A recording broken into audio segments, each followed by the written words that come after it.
નમસ્કાર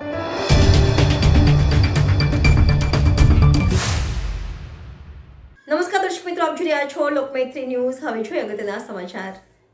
સુરતના રસ્તાઓ બન્યા રેસિંગ ટ્રેક। સુરતમાં એક તરફ રસ્તા પર થતા અકસ્માતોની સંખ્યામાં વધારો થઈ રહ્યો છે, ત્યારે યુવાનોમાં જાણે ખુલ્લા મોટા રસ્તાઓ જાણે રેસિંગ ટ્રેક બન્યા હોય તેવું સ્પર્ધા થતી જોવા મળી રહી છે, જેના લીધે ગમખ્વાર અકસ્માત સર્જાયો હતો। ડ્રીમ સિટીમાં ડાયમંડ બુર્સના ખુલ્લા રસ્તે કાર રેસિંગ કરતા મોટો અકસ્માત થયો હતો।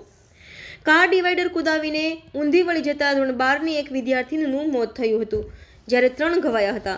ચાલક રાહુલ ચૌધરીની ધરપકડ કરાઈ છે। રાહુલ વેસુમાં પોદાર રેસિડેન્સીમાં રહે છે। પિતા સુભાષભાઈ કાપડ વેપારી છે।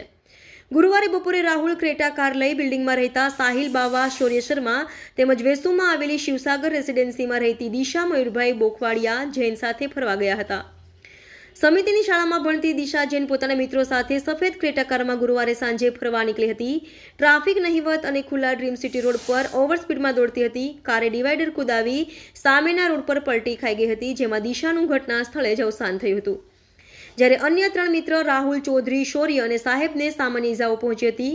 કાર 18 વર્ષના રાહુલ ચૌધરી ચલાવી રહ્યો હતો, જે મહાવીર કોલેજમાં અભ્યાસ કરે છે। રાહુલના પિતાની કાર તેને ડ્રાઈવ માટે લીધી હતી અને તેની પાસે ડ્રાઇવિંગ લાયસન્સ હોવા છતાં ઓવર સ્પીડ અને અવગણનાથી આ દુર્ઘટના સર્જાઈ હતી।